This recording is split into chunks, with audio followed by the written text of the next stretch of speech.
Hey, welcome to Stunner Stage. My name is Stunner. This is my stage. On this episode of Stunner Stage, we welcome someone who's become a true voice to the Minnesota underground music community. He's best known as the force behind the Ritual Madness podcast, where he digs into the world of heavy metal, punk, thrash, death, grind, all the things that are aggressive and extreme, giving a platform to all the bands and artists that feel the same way. For years, he's dedicated himself to documenting the stories, the struggles, the passions that make the Minnesota metal underground thrive.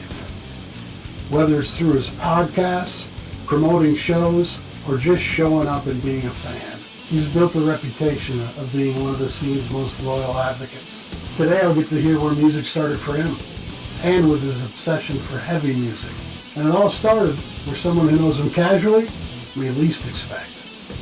So without further ado, please welcome Mr. Greg Chilton to Stunner Stage.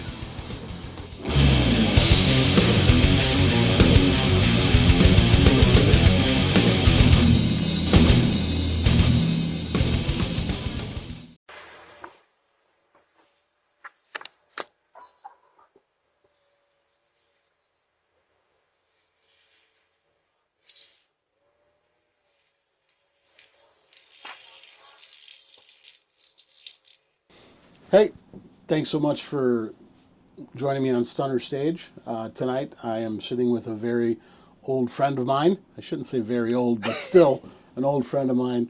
Valid. Mr. Greg Chilton. Welcome to thanks. Stunner Stage, man. Thanks, man. Thanks for having me. Appreciate it. Appreciate it. It's only right. I mean, you had me just a couple of weeks ago on your show, and you've been such a huge influence on me picking up speed here. So thank you for coming, man. No problem, dude. No problem. I'm glad. Other people are picking this stuff up. You're perfect person for it. You've been around as long as I have. It's got a little bit longer. Probably a little But bit. you give a bit of a different aspect of things. You know what I mean? I sat in on one of your last podcasts and helped you with some video, audio stuff like that, and it's cool to see people being really open about it, interviewing each other. It's a cool idea. Very cool idea. I thought it was, for me, it's just neat to see some other people ask someone they know questions they want answered. Because I'd ask my questions, which I'm going to ask you tonight. Absolutely. But they might go deeper because they know them better than I do. Right. So, now, we've met back when we were like 17 years old. Yeah. And we've told that story a million times. But obviously music was there before 17 for you. Yeah. So tell me, I got questions right up there now. Yeah. Yeah. What was the first time music really spoke to you? I thought about it all day, and I was kind of throwing a bunch of different ideas to talk about around, but I mean, honestly, I would have to say where I really it just caught me, I would say would be Prince on American Bandstand. And just the way he came out and just threw down. He was just not a large man, but just such a a performer, an artist, How old were you? Oh God, I can't even remember. It was late 70s, early 80s, you know what I'm saying? Yep. It was real early. It's the first Prince album.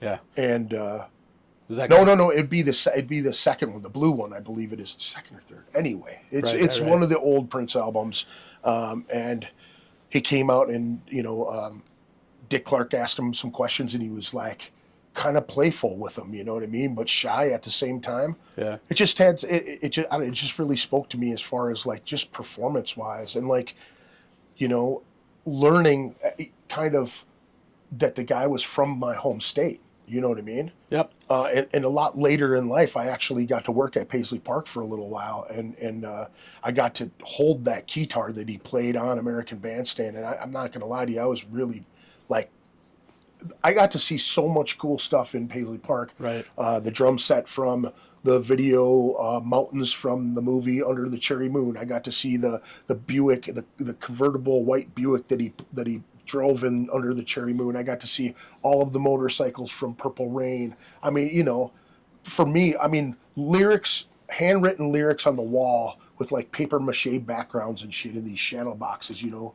And this is early 2000s, you know what So I'm as a saying? kid for you, Prince was like the Beatles for a lot of kids back in the 70s or 60s. You know, I when mean, they saw it on like I would Ed say I Sullivan. would say visually, okay, Yeah. because there's a couple different things that really stick out to me, okay, like, you know, my uncle was a huge rock and roll guy, so I got to listen to the Beatles and the Doors and Led Zeppelin and Kiss. I mean, that's where I heard Kiss for the first time on 8-track. You know, Yeah. that's musical stuff that really spoke to me too. Where my mom listened to a lot of R&B and a lot of soul music, you know, Right. so I was all over the boards, Right. you know, and then as you get older and you start to find your own musical way, Yeah. you know. So who was watching American Bandstand in your house that you were there that moment that saw Prince? I think I just picked it up. Okay. I think it was just kind of in the air. It was around me a lot. Music was around me a lot. I didn't have like, you know, like none of my family really played instruments. My uncle played a little guitar, but it wasn't like, whoa, you know, I got to do this. It was just he sang every single song that was on the radio. Okay. And I admired the living shit out of that because it was just so cool. And I've always pointed this out, man, musically, like with children, you know, phonics works so well, and children can remember those lyrics. And I remember that was the only thing that I could hear in music. And then as you become a musician, you know, you tune your ears to hear all these different things.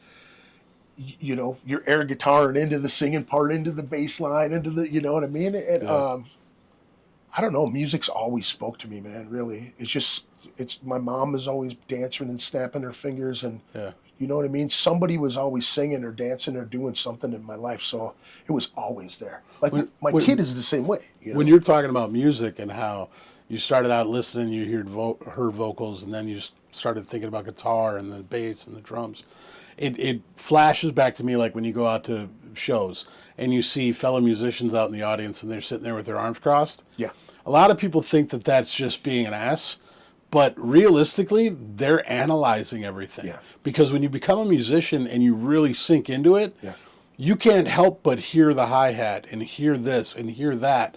And when a band is really rocking and and going, Yeah. you're like listening to every piece of it, wondering what is that magic piece right now. Yeah. You know, you could just be an asshole too. Right. But I know when I go out, 80% of the time, I'm just analyzing it. Yeah. Only 20% I'm an ass. Yeah. You know, and I think that is true. You know, there's something about music that I've always tried to make it so folks weren't trying to analyze it. I want them to have a good time, to like Feel it. Yeah, to really feel it. And it's funny when I talk to some of the old death metal guys, you know, like they say, "Oh, I remember the first time that I saw you." You know, there's one cat, Eli from Daigoro. He's a drummer at Daigoro, and he was talking about watching me play one time, and he's like, "You were so into it, dude. You were like contorting yourself and like, you know, getting into it." And he's like, "I didn't know if you were for real or not." And then he's like, "I saw you again, and I realized, dude, you were really into it that much." And it's like, that's how I was. You know what I mean? Just really into it. It's not just the move. It wasn't just a hair flip. No. It was the music made you move in a way that was unique every time you felt it. Right. You know, and sometimes you go out and, you know, I've seen a couple of guys out there in the scene that they've got like one move. Yeah. And they do it a million times that night. And it's like, okay, they're pantomiming. They're not really feeling anything. You know,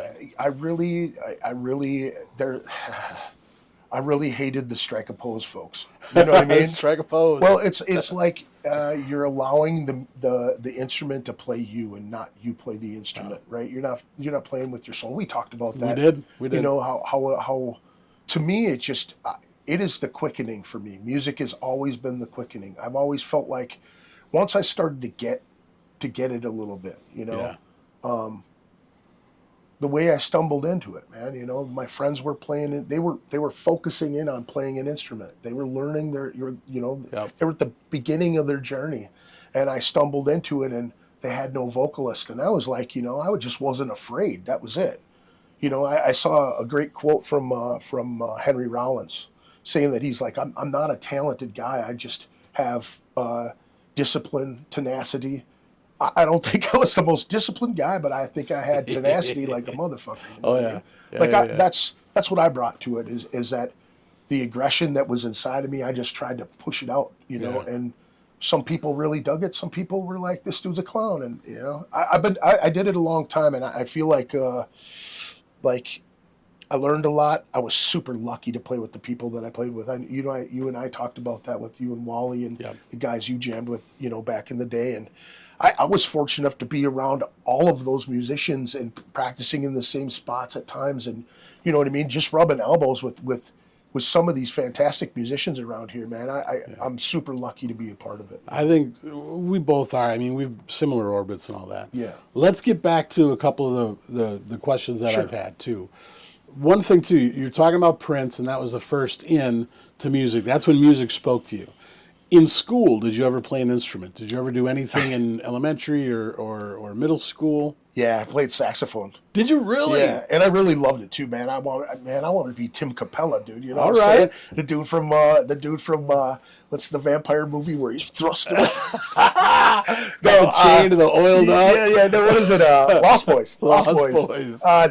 No, you know what I mean? Like, you still believe, huh? yeah, dude. What do you say to that? Oh, that's awesome.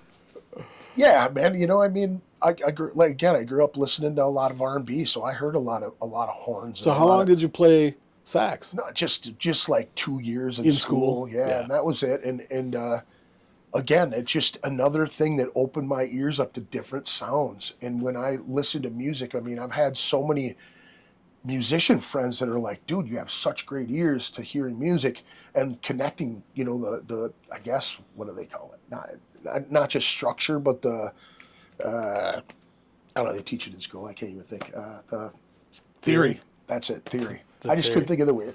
Yeah. Yeah, so the theory behind it. You know, like Right. I don't know it, you know, didn't study music or anything like that. No. But if you study music just listening enough, Mm-hmm. you're going to understand and hear if something's not right. Yeah. And that's where you don't have the education of theory, Yeah. but it's in there somewhere. Yeah. And I remember talking to Dennis Asher, and he went to Berkeley and he studied and he did all that and read music and learned theory. And he said now, where he's at in life, he couldn't tell you any of that. He still knows it, but it's ingrained and Right. internal. He couldn't teach it. It's just he just knows it. It's there now. Yeah. You know, and it's kind of like I kinned it to when you're doing the right thing, Right. but you don't know why it's the right thing. In life, you know, me as a manager, there's a lot of times where I treat employees a certain way, and I treat situations a certain way, and I handle things this way or that way, and I feel I know what's right. But then as I continue my education in my field, I'm understanding the foundation of why I feel that's right. So it's like I'm finding my way Yeah. without the education. Like you found your way in music without the education. Right. You know what I mean? Right. So you played sax for a couple of years. Yep. Now, did you stop playing sax and immediately start singing because your friends were rocking out, or oh what? God, no.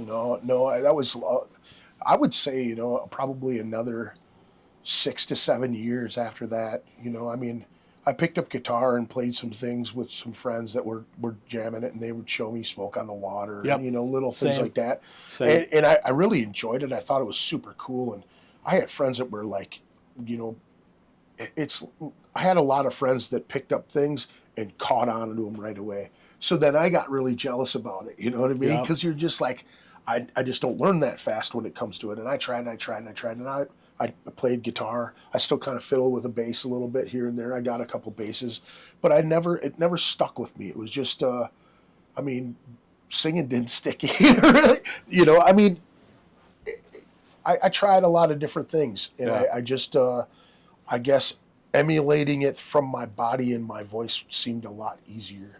I felt it was more passionate for me. Yeah. I could give it all from the performance standpoint. Yeah, and when you start with that and people encourage it and boister you up, it gives you that confidence to take the next step and the next step. Yeah. Like we've talked about it even before with me, you know, I play guitar too, but my best friend was way better. Yeah. And it was like, what am I even doing? I mean, my biggest thrill was the intro solo to Fade to Black. I could play that thing, and I was like, yes! Yeah. He taught me that. Yeah. I can play it. That's where it ended. Yeah. So I fully understand that. What was the first concert you ever went to? First concert, boy, that's it was a bunch of different things down at Riverfest, if you remember Riverfest. I remember Riverfest. But Docket now here's the thing is I got to see Kiss in '79, okay. On the Dynasty tour, but I was so fucking young that I didn't remember a lot of it. So That's still your first though. But what was your second then? Would be Dokken under lock and key at Riverfest. And so there was like Kool and the Gang was there. Loverboy. I was at Pat that Benatar. fucking concert. Dude, I mean, I was there. So that's what I mean. Like, there was a bunch of shit that was going on all at the same time. You know? So I was like seeing Kool and the Gang, Celebrate It, you know, and I was seeing that. And then I'm watching one of my favorite like rock groups at that time was Dokken. Yeah. And I really like that. But I'll do you one better because if people don't know, I played in a thrash band and a death band, and you know what I mean, but kind of a new metal hardcore band a little bit, and then back to the death metal shit. So the heavier stuff, my very first heavy show was Slayer, South of Heaven with Overkill and Motorhead at First Avenue. I was there. And that was my introduction to like the heavy. You sure that was South of Heaven? I thought that was Rain and Blood. No, it was South of Heaven. 96. It was South of Heaven. Wow, it was right on the turnover. Yeah, yeah. So it was like, you know, it was an intense situation, man. It was my first like heavy show, and I was blown away by it. That was the show that I fell in love with Overkill and never looked back. I never understood how that band didn't do way more than they needed. I seen them a million times, and they were fucking excellent. They're still pounding it out. They're still putting out great material at their age. They got to be 87 years old by now. I'm kidding. No, just kidding. They're definitely in their 60s. Yeah. So I think that was like the springboard for the heavy stuff for me to want to do more of that. And, you know, I mean, I didn't start out as a death singer. I was a thrash singer. How did you get to the South of Heaven show? How did you get to that one? Were you and buddies taking a vehicle? How'd you get there? How candid can I be? You can do whatever you need. Well, okay, so my best friend, his older brother, you know, he turned us on to all of that stuff. I mean, Testament, Slayer, Sepultura, I mean, everything heavy that was going on at that time. So Sodom and you know what I mean? Dude, everything that was heavy back then. So he was like, hey, we're going to the Slayer show. Do you want to come with? And we were old enough to get in. So I was like, yeah, dude, you know, so I probably stole money or got somehow I found $20 to get a ticket and I gave it to him, right? So it is fucking freezing outside. I'm talking below zero shit, right? Yep. They had one vehicle. And it was a pickup truck. So it was 3 people in the front, which was my buddy, his brother, and his girlfriend. And so it was me and my buddy Walt. We jumped in the back. We had leather jackets on and our long johns and I mean everything, right? But we had sleeping bags. So we're like in the back, huddled up in these sleeping bags. But here's the thing, and this is where it gets kind of candid and, you know, turn it off, kids. But we took some acid that night. And that's why it was so intense, right? So we ate this acid and we go to the show. And I'm standing there, and this is my first I mean, when I was a kid, I lived in Minneapolis, so I went by First Avenue all the time. So I was like, I wasn't fearful, but when you're around all these crazy looking people, mohawks and you know what I mean, spikes and all this shit, I was like, whoa, this is another level for me, man. And being so hyper, you know, out there, you know, walked in and I kid you not, man, Lemmy looked 10 feet tall. And then they're like, hey, man, they all hang out on the side of the stage. We walk over there, and Lemmy's like this big, you know, he's tiny with this, you know, he's big old, you know. Yep. And, I caught like 4 songs of Overkill, and I was blown away, man. I was just like, wow. And then Motorhead came out, and then Slayer, dude. And if you remember, you could smoke in the bars back then, right? So that main bar that's right in front of the stage, they pulled the sound board way back to the up on those off those 3 stairs, right on that main deck. Yeah. Right in front of the bar, right? Yeah. So they come out and they're do, right? And I'm looking and this fucking ashtray is like moving towards me, but it's got like 8 smokes in it and all this smoke. It was, it was super intense, man. That's and then awesome. we rode home and it was like a full moon, right? And we're in the back of this truck in the freezing cold all the way back to the trailer park. And I remember he dropped us off and they still talk about it to this day. I'm 50, I'll be 53 this year. And every time I see his brother, he's like, this hard motherfucker right here. We drove all the way back to Vadnais Heights from Minneapolis. And he's like, you jumped out of the back of the truck like you were ready to go all the way to Milwaukee. Because I was, man. I mean, that was the day that I was like, metal is really where it's at for me. You know what I mean? The kindred people that I found in that club that night, without half of them even knowing it. You know what I mean? Yep. Guys like you and I were all in that same spot. We were all there. I was at that show. Yep. We weren't in our. We didn't know each other. I don't think then, but I was at that show. And everybody that we knew from the East Side, and for everybody else, they were all at that show. Everybody that from that point on, I started to remember the faces that I saw every single show. And there were tons of the same repeat offenders all the time. You know what I mean? Always, man. Yeah. Wally and I took the number 9 bus, and then we took the 18 or something that went from Midway over. I mean, we busted. Transfers and the whole deal to get there. And all I remember was front row. We fought our way to the front, and we're watching, and Overkill starts, and they're going crazy, but there's no Bobby Blitz. Yeah. It's like, 30, 40 seconds of music just shredding, and I'm like, holy fuck, this is badass. Yeah. They are fucking awesome. Yeah. And then literally 3 seconds before the vocals kick in, he comes running from the side of the stage, a full speed sprint like he's doing a 100-yard dash, hits that microphone with a millisecond and just delivers. Yeah. Oh my God. I was just like, he's fucking incredible. Overkill immediately after that. Yeah. And then I think Wally and I went up to Northern Lights on White Bear. Yeah. Maybe a year later when they came back in town and meet and greets up there. Do you remember doing any of those? Going to those? Man. Oh yeah, a bunch of those. Did you used to go to Northern Lights on the weekends and look for albums and all that stuff? Yep. That was like every Saturday you'd be like, all right, we're going. What time are you at my house? We're going. Oh yeah. And we'd be up there and you're looking at album covers and you're like, Yeah. And then that one day Poison, Look What the Cat Dragged In, I'm like, Are those chicks? are those girls? those look hot, like girls. Those are hot dudes. Yeah, those look like girls. Oh my God. It's good days, man. Yeah. So your first concert, sweet. No, you know what, man? That is such a cool thing to touch on too, because I've talked about it a million times on my podcast as well. Is like the things that we had to do as kids to find cool stuff. You know what I mean? Like we didn't have the internet. We didn't have, it was fanzines and like word of mouth and like tape trading. Hell, it was even before fanzines when we started. Yeah. When we really started, when we were 16, 17, no fanzines. That was in like our 20s when fanzines started coming. I think mine were the first like real fanzines that I started to see was 18, 19, right around there. Well, I am a year and a half older than you. But it's like, but I was a bit more underground too. You know what I mean? Them cats were, they were diehard kids, man. I mean, I remember there's probably 5 or 6 people, even Josh Kellerman too. I think he had one going for a little while too. Yep, running up to Kinko's at 11 o'clock at night. Oh my goodness, man. Doing it up, yeah.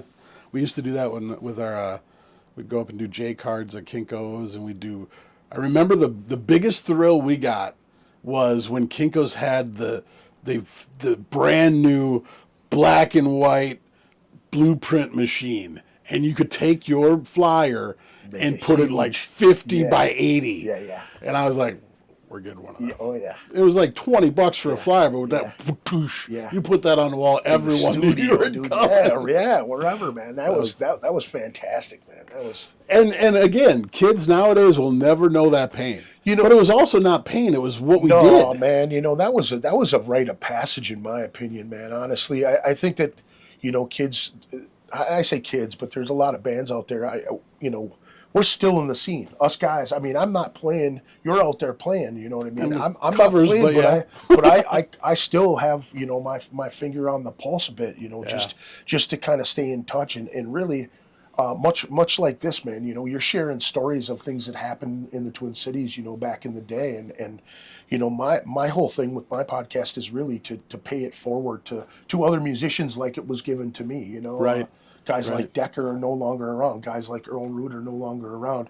You know, you can't send your stuff to city pages. You can't do all these things that we experienced. I mean, I remember, you know, like making a frickin' ransom note, man. You know what I mean? You're cutting your buddy's logo off of some other flyer that somebody actually had money to make the flyer, and you're, you know, gluing it to, you know. I remember calling City Pages on a Monday to make sure that they had the photo to put in for the Ryan's ad on Wednesday. Right. I mean, they're just little pieces of History, what dude. you would do Yeah, to man.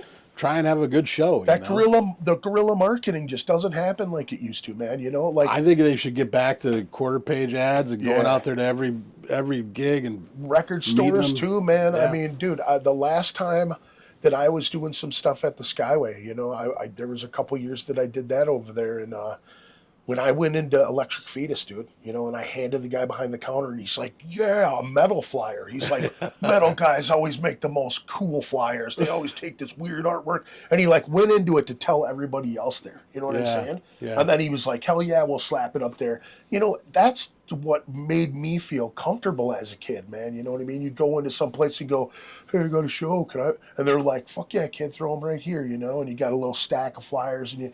Yeah. Hot Topic was like that too, you know. back in the Rockheads. day. Remember Oh, Rockheads? dude, I used to work there. Yeah, I remember we ran into each other there a couple times.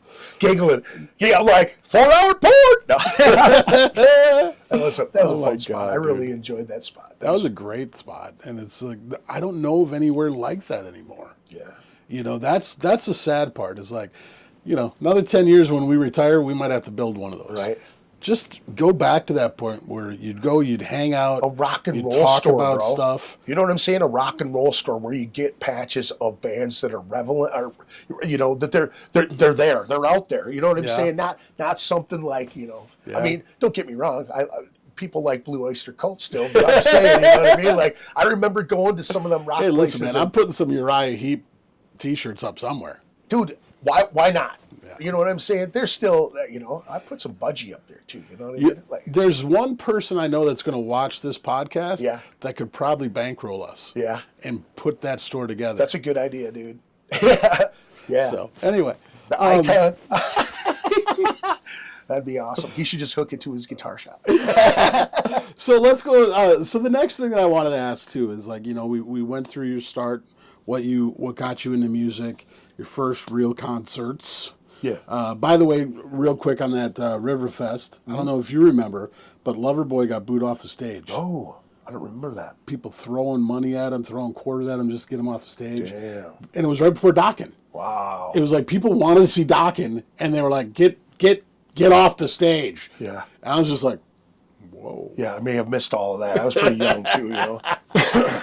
So coming up, and you talk about this, and you just did, you know, with Earl Root and stuff. But when you first started, not after like your first band, but when your first band started playing out, Yeah.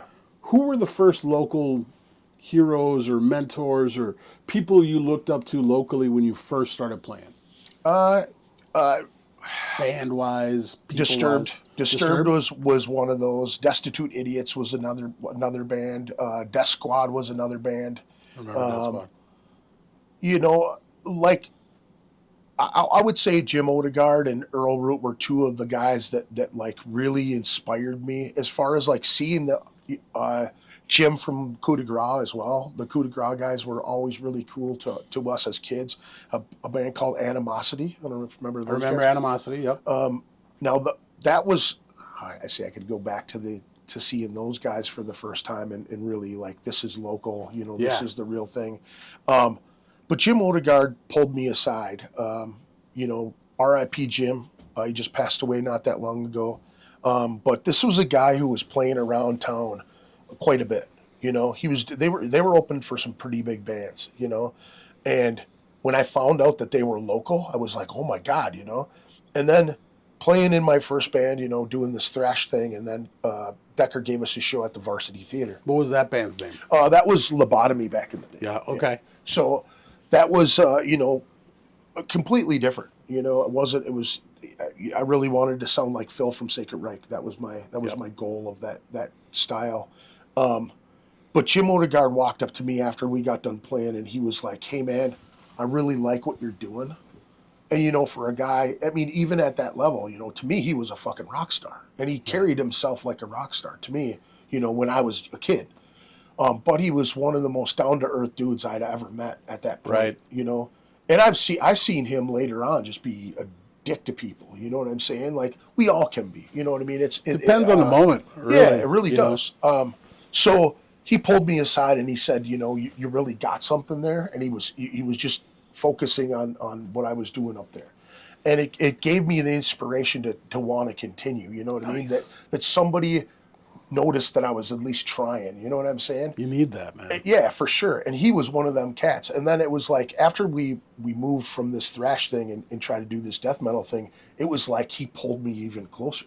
You know what I mean? Like, I don't know, I really don't know what it was about our interactions that you know, he'd always see me and he'd always, hey, how's it going, you know, and he'd give me shit all the time, you know. Yeah. Same with Earl, you know. Earl was one of them guys that we could call up, you know, again, another one of our guys that passed away, but Earl is a huge you know, influence on our music scene as far as the underground goes, with KFAI, you know, and the root of all evil, which is still going, you know, 38 years strong. Yeah, Josh Kellerman's pushing that out still. And that's so amazing that they continue to elevate what Earl started, you know. Yeah. It's like, keep going. Yeah, That's for awesome. sure. And you know, Earl inspired me to do the podcast thing. You know, I really wanted to pay homage to him, putting that thing together. Just talking to local bands, playing local music. I never did any of the stuff for money, man. And you know how it goes. Right. I mean, I know a lot of guys that played in cover bands because, and I used to look down on that stuff when I was younger because we were just talking about how you hear things. I never felt like I could achieve what it sounded like on the radio, karaoke covers, anything like that. Right. I did my own thing, and I was jealous of that. And guys who want to play, they're going to continue to play, whether it's their own stuff or somebody else's stuff, and you got to respect that. You're up there playing somebody else's material, making it your own, having a good time, making sure everybody around you is drinking and having a good time. That's a hard job. That's not an easy job. So No, it's not. Especially when you're playing stuff you don't really like. It really changed my thought process on all of that. And you know, I've gone back and forth on it so many times through the years, and I think that it's noble, dude, to just play. You know what I mean? To keep playing. And for me, it was weird because, you know, I came up and I was lead singer in a thrash band, and we did pretty good. We had a good run, and I played in front of some good crowds. And it was a fun time. But then near the end of that, I started playing bass again. And even there was a couple songs, we did some Sepultura, and I would play bass on it, and Jeff would sing back in the Avalanche days. And I got the bug. So when Avalanche ended, and then me and Rob Carlson formed Tempestuous, and we ran into a bass player issue, I was like, I'm going to play bass and sing. Yeah. And that's where that came from. But going to covers and stuff, I think what it was for me was the original band, we're out there playing, I'm getting that thrill, that high from playing for people once every couple of months. Right. Once every 3 months if Right. we're writing, you know, Right. or whatever. And then I had the opportunity to potentially do covers. And I was like, well, let me try this and see if it's okay. right. Let me try this and see if it's all right. And I joined a band called 5 Minute Major and started playing, and the money was good. Yeah. But what I noticed was, even though there were songs I didn't like, I liked the people I was jamming with. Yeah. And the crowds were having a blast. And you still got that little bit of an endorphin rush from playing for a crowd. So it kind of filled that void. The band 5 Minute Major for me wasn't where I wanted it to be. And we had some friction eventually, and I left that. But then I joined Anthem, and it was like the perfect storm where Right. I had 5 other guys. We played the songs like they were on the album, Right. but we went on stage like we were performing it as the band. Right. We went on and put on a rock concert. Right. We weren't just a cover band in there playing the songs. It's close enough. Mm-hmm. We're like, no, we're going to play it like it's a rock show. Right. And ever since that group, that's the only time I hit this. If that band doesn't play it like it's a rock show, Right. it doesn't work for me. Well, when we talked about it on my podcast, you said it perfectly. You're like, I play in a cover band with a good band. Like, I wouldn't be doing it if they weren't good players. You know what I mean? Yeah. I totally understand. Like, that's what would throw me off. You know what I mean? I have a buddy who does now that was trying to teach me guitar when we were in high school, and he plays all over town, right?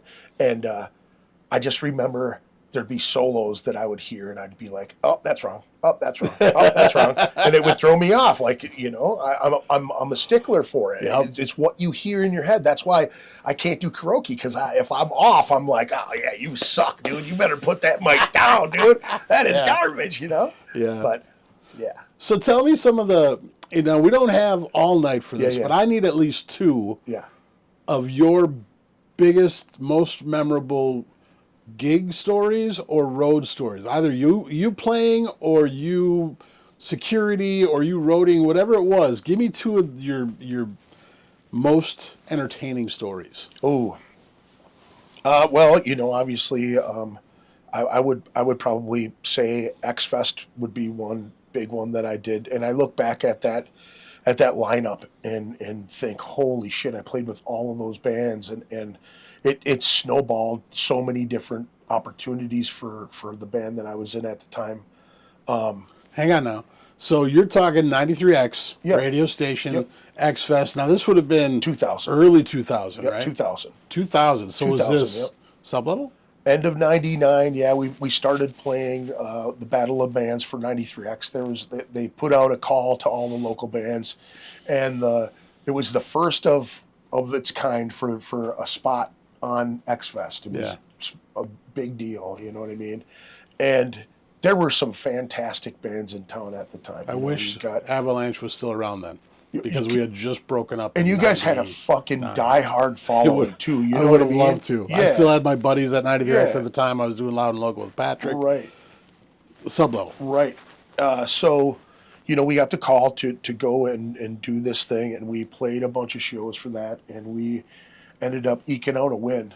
And Dude, you didn't eke out a win. Come on. well, there were some bands that gave us a good run on that last one, Nuisance and Straight Jacket. And, True. You know what I mean? They were true. solid bands. 2 Ton Crutch, and a lot of those bands ended up playing the fest anyway. Yeah. Black Flood Diesel won it the following year, and we played with them on that year. But that particular year, 2000, I walk in, and my nephew's mom was taking care of all of the catering and all of the backstage stuff. So I walk up, and she's holding an envelope from her mom, congratulating me personally for winning the thing, and that she was really proud of me, and like I was getting emotional about it, right? Yeah. I gave her a hug, and she was like, "I got you." Like, I go, "What are you doing here?" And she's like, "I'm running this whole thing." And I go, "No way."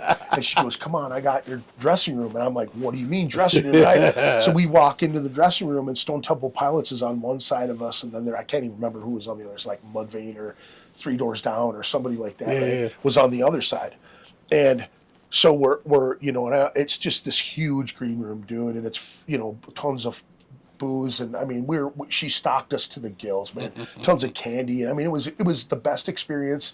We got so we all bought tickets for the show. We didn't realize they were going to give us backstage passes and all this other stuff, right? And we made a banner, and we pull into the campsite, and we put our banner on the side of the van, and like we had to sell the tickets that we bought. So we went around from campsite to campsite telling people, "Hey, we're opening the show." They're like, "Yeah, sure you are," and we're selling our tickets. And then all the way up to the event, all the way up to the time we got on stage, it was just one cool experience after another. You're getting backing from the radio station. They actually cared about the local bands. They actually wanted, it meant something to all of the. If you had merit, if you put in the time and the work to get to where you were at, they took care of you and they gave you opportunities, man. And they just don't do that anymore, which is really unfortunate, man. It's such a, it could be such a great thing to have so much, they have a vast expansion. That crew with Wendy and Remy and Weasel and Nick and all those guys. Ton Mastery. Oh my God. I mean, Patrick, all of them, they had this family mentality about them. Yeah. And, I still remember like the hotel parties after the X Fest where you'd all be down at the pool at midnight and then, I brought my daughter one year and I was like, no, we're going to the room. We're not going down to the pool. But even then, when I brought her, she was maybe 13. Yeah. And Weasel and Remy and all those guys just like, oh, come on over, taking pictures. Yeah. She got pictures with the Sum 41 guys and she still remembers it to this day. I mean, 93X in the 2000s. Yeah. Is a moment in time. Oh yeah, it really was. It really was. It was that's so cool that you got to do that. So tell me a little bit more. So you got the catering, you got this, that.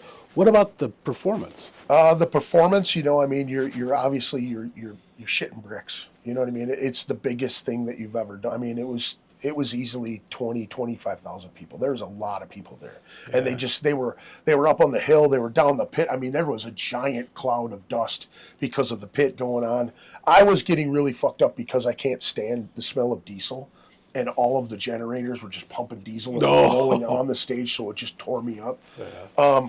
I was nervous. It was one of the best experiences ever. And the craziest thing is like the following year, having like the drummer of Kitty holding my drummer's foot pedal in place the whole set, guys from Coal Chamber coming and hanging with us and, hanging with Chad from Mudvayne. And, we back in the Necromus days, we grew up with a couple of the guys from Slipknot. So, I'm hanging out with Paul Gray and Joey Jordison and all these people and like, getting to meet Slayer and like all this cool shit happened at that point, that was probably the biggest like thing for me to play. And then the following week playing at Cabs in front of like 50 people, isn't that the thing? It's like biggest the ebb and flow, man. It was the biggest crasher ever because you just feel like you did something so damn cool. And the guys from Three Doors Down, man, they were some of the coolest dudes ever.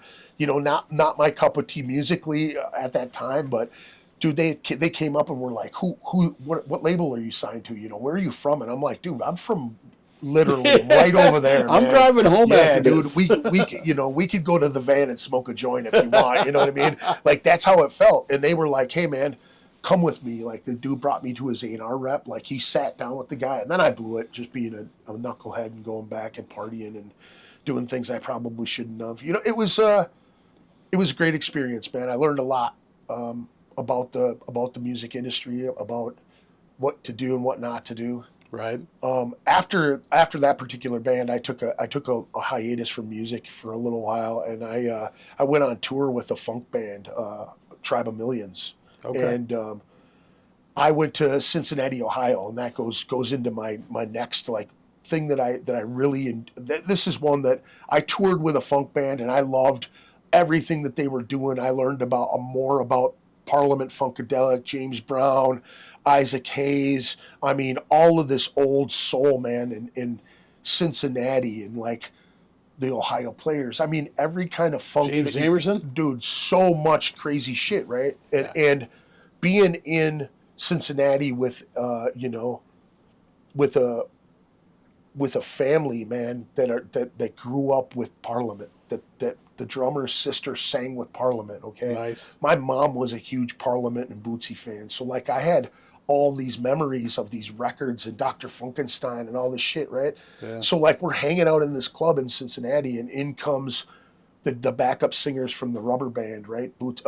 Peanut and Mudbone Cooper, and they come in and they're hanging out with us.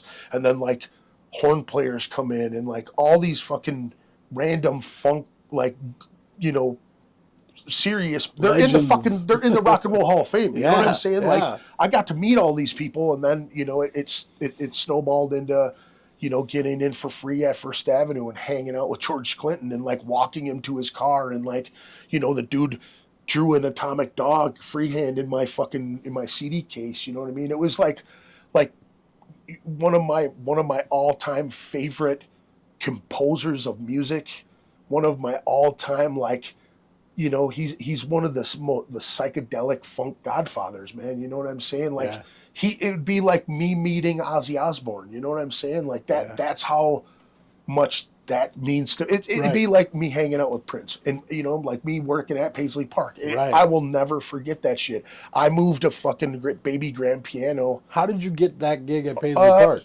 Doing security. Yeah. Doing security. So was that what you were doing with the funk band, or what were you? No, I was roadieing. I was actually a stagehand, and I roadied with them around here. It was me and a dude named Roger. I can't remember Roger's name, but he was around quite a bit. Him and his sister were around the scene quite a bit. You probably, if I showed you a picture of Roger, you'd know who he was. Yeah. But I roadied for him, and I just loved the music, and I needed a break from everything, and I didn't want to be around all the metal anymore. So I went to the funk side of it, because I was going to Greasy Meal and shit like that all the time. Every Sunday I'd go to Greasy Meal and watch the funk, and have fun with it.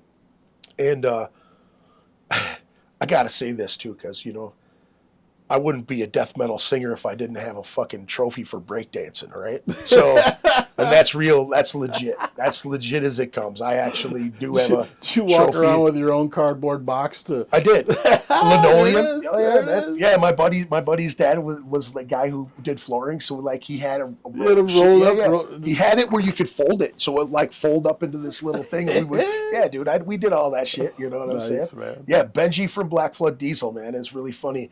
We were partying together, and we got pretty extreme when we partied for a while. We played with Head Charge and all that.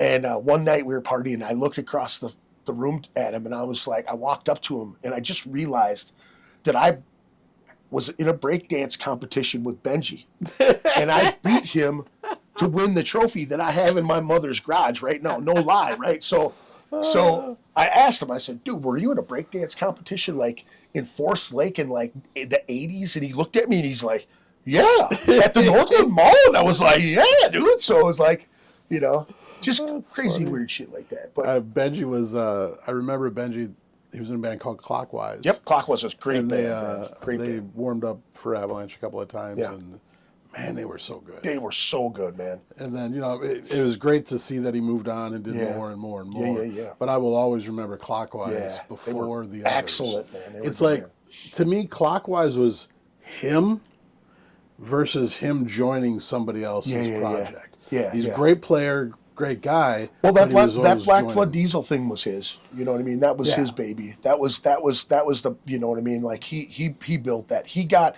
he kind of, that next year when they won in 2001, he was the reason they really pushed hard. They worked on their look. They worked on everything that, and I'm not going to say that we were the trendsetters in any way, shape, or form, but we were doing things that nobody else was doing. And then it was like people were incorporating. Like we wore the same looking suits. We had the same jumps. The same look. I either wore my bibs or I wore a Dickie suit, or and I made sure everybody did that shit.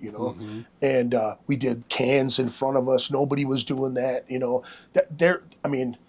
There was just little shit that we would do, and people were picking up on it, and they made it even cooler than we did. You guys started making it more of a show. Yeah. Like when Avalanche was coming up, to us the show was more lights. Yeah. More speakers. Yeah. Wasn't what we were wearing. Yeah. Wasn't stage props. It was more lights, more speakers. Yeah. We got the movers. We'd call Rock Central and have them bring an extra low end. Yep.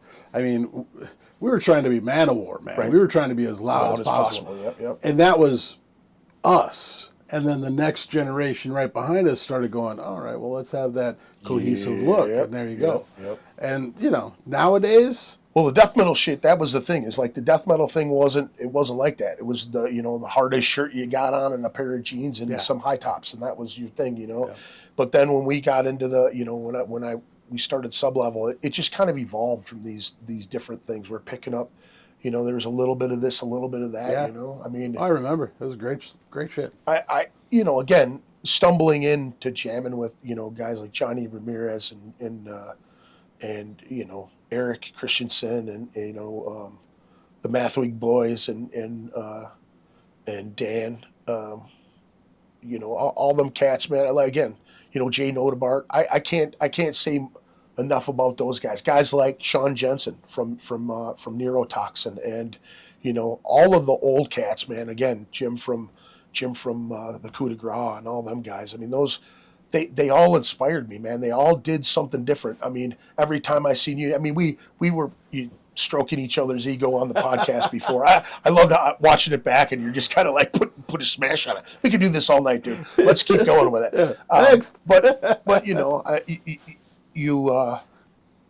it always fueled me. I never was one of those dudes that like talk shit about everybody else's band. I just always used it as motive to keep me going, to try to keep me angry up there, to keep me like aggressive, and keep me like, as I got older, man, one of the last shows that I played with my last band, Outside the Murder, I felt it was hard for me to get up there. I'd quit doing a lot of the heavy drugs. I stopped being as aggressive as I was, in my younger years. The testosterone goes down. You were a motorcycle riding tough cat for a while. Well, and that's and here's the thing, man. Honestly, I look back at that stuff now, and I think, all my tattoos and all the things, it meant something when you were younger and you got tattoos. You know what I mean? Yeah. People looked at you like, oh, you hit the rite of passage, but you were also badass enough to go get some shit. You had to go in the city to get that shit. You know what I mean? It wasn't, you know what I mean? We were from the East Side and shit like that. There were tough neighborhoods, right? People will look at you different, right? They wouldn't fuck with you. Yeah. And now grandma's got tattoos. You know what I'm saying? So it's way different. But I look back at it and go, listen, man, you had to put that persona on, man, and I think the reason I was trying to be a tough guy or like getting into a lot of shit back then, I think was to keep people away from really knowing who I was, who I really am, because you create a character to protect yourself. Yeah. And I think, and a lot of people say this to me throughout the years, like I posted a picture of me and Tommy Lee the other day. I was doing security for Methods of Mayhem. That one, yeah. And I'm standing next to him, and this is when I was in martial arts. I was doing all this shit. I was constantly training. Like, I was in great shape. And I'm looking at myself, and I was telling Vince from Nuisance, and he laughed, and he goes, dude, you were by far one of the most scariest dudes around. And I laughed because all of those dudes, man, they're like, you're a fucking pussycat, man, And I'm like, yeah, if I know who you are, I'm good, man, But I just never wanted people to mess with my people, you know what I'm saying? Yeah. With the Nazis and all the nonsense that goes around the scene, you try to protect your people, your friends, and keep that nonsense away from everything. And it's, being here for so long, you get a lot of that stuff thrown in your lap, and being kind of a knucklehead too. People want you to stand up for what's right, and I believe you always should. I believe that you know what I mean. Like if you have a platform to say what you can say, it's best to do that and speak your mind. You know what I mean? I agree. I remember when high school, it was like we were the long hairs, they were the skinheads. Mm-hmm. It's like we just didn't understand why there was so much hate. Yeah. Yeah. So I fully agree. But again, like you, what do we got? Like the Hexagon? Yeah. Stunner. Yeah. We create a character to protect who we really are. Dude, I got that stupid nickname. It's funny because I play Call of Duty all the time, right? And they see my name and they'll pair me with a lot of Spanish speaking people. So I don't speak Spanish, right? I'm a coconut. There's a cat I met from San Antonio. He's speaking Spanish to me. I was like, no, I don't speak it. He goes, you're a coconut. And I'm like, what the fuck you mean a coconut? He's like, you're brown on the outside, but you're white on the inside. And I just laughed, right? But it's the truth, man. I got that nickname from being a satanic little death metal kid. I guess really not little, but I was a satanic death metal kid who sang in somewhat of a satanic band, and I went the other way in the mosh pit, and dudes saw that, and Don Decker called me the Hexagon, And what's funny is that nickname disappeared for years, and then when he died, the whole NYDM thing came up, and there was a lot of it's a metal club, it's everybody around here gave Don shit about it, and when I came back to it, I really wanted to give it respect where it needed to be, and nobody would talk shit about it if I joined it, so I did. Yeah. And I put it out there. Nobody fucked with. I mean, all the people that gave him shit never gave me shit. You know what I'm saying? And here's the funny thing about it is that, like, it just, you know what I mean? Like, I wanted to honor him because he helped me out. And you know what I mean? Everybody will say he was a fuck man, he was an asshole, right? And he was. He put me in jail. I did. There was things, right? But at the end of it all, man, you know, like I valued his friendship. He taught me a lot. He taught me a lot about music. He taught me how to handle things. Taught me what not to do. I learned from all of the people that, you know, the orbit of everybody that's around. I think for Don, Sean, Mr. Decker. Yeah, I think for me, the way I look at it is, he helped who he liked, yeah, and you had to do for him yeah, for him to actually let you in. yeah. A lot of prove people, yourself. a lot of people did for him, and then he, but the people that he let in, Yeah, ride or die. yeah, yeah, You know, yeah. we talked about that. I mean, Sean, Don, and I, we got along, but we didn't get along. Yeah. Because I didn't need him. Yeah. And he didn't like that I didn't need him. Yeah. But, you know, he helped a lot of people. Yeah, absolutely. Absolutely. So Yeah. looking at the future, Mr. Chilton, in a perfect world, 5 years from now, musically, where will you be? Musically, I'm not really too sure musically. I kind of stepped away from music after the Outside the Murder thing. I kind of pulled the plug on that whole deal. Yeah. We were Where would you be in 5 years from now? What do you want to happen for you in the next 5 years? Well, I would say, you know, I just started writing again, which is really big for me because I haven't really written anything in a long time. Last time I counted, I probably had about the starting of 23 songs. Now, are you thinking actual music, or are you thinking just poetry? No, I would, if I was going to do music again, I think I definitely feel it again. I really would like to do something, but again, you know, we're getting older, man, you know, and it's not as easy. You know, one or two times a week, you know, would be about all I could do, and that's hard to get all of that memorized. But again, I think if I could, I would like to record one more album. I would like to put some time in, write some pretty good songs, find a good group of guys to throw something out, and at least put one more project out, just to do it. Musically, again, the transition for me really is to be in the podcast. I've been doing my podcast this is my 13th year. You know what I mean? I've been doing it a long time, and you know, like, my whole idea was audio, video, get monetized, try to make some money off of it, and just do it to have a hobby, to stay in music. Yeah. I don't give a fuck about the money. I've spent thousands and thousands of dollars on equipment. I've tried to help people just to try to get the medium to where it needs to be, honestly.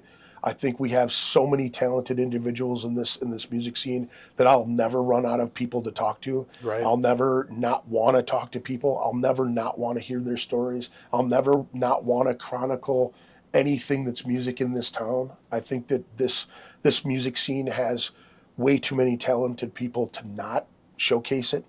Honestly, I would love to do one more album within the 5-year time frame. Yeah. Whether I will or I won't, it really up in the air. You know what I mean? I'm not going to chase it. If someone sees this or someone sees a podcast and I'm talking about it and they want to reach out to me and like talk about some stuff, I've got a lot of great ideas. I've created 7-8 albums. You know what I mean? With the people that I've done things, I've done cameos. I've sang on a ton of different shit. I was in the studio with fucking Dave Ellefson in the control room, teaching me how to do shit. You know what I'm saying? So. Yeah. I would love to do some music sometime. I would love to cameo on some stuff. I'd love to keep it alive. I'd love to play Rockfest. I'd love to do something like that in the next 5 years. Is it in the fucking cards? I don't know. I really don't know. I'm not gonna put it away. I won't say it's not gonna happen. Yeah. But I'm not gonna chase it down. You know, I did see a video, a post the other day from a drummer friend of ours and a guitar friend of ours that were just having a little rehearsal room jam with a bunch of people. Yeah. Didn't have a singer. Maybe we could duel that. Maybe we could do double vocals. Wicked. Fucking. So with that, I think we should wrap it up. Yes. Dude, Thank you, it's man. been a pleasure, man. Absolutely. Thank you for coming on my show. Absolutely, man. Thank you so much. You guys have a great night. We're out. Woo.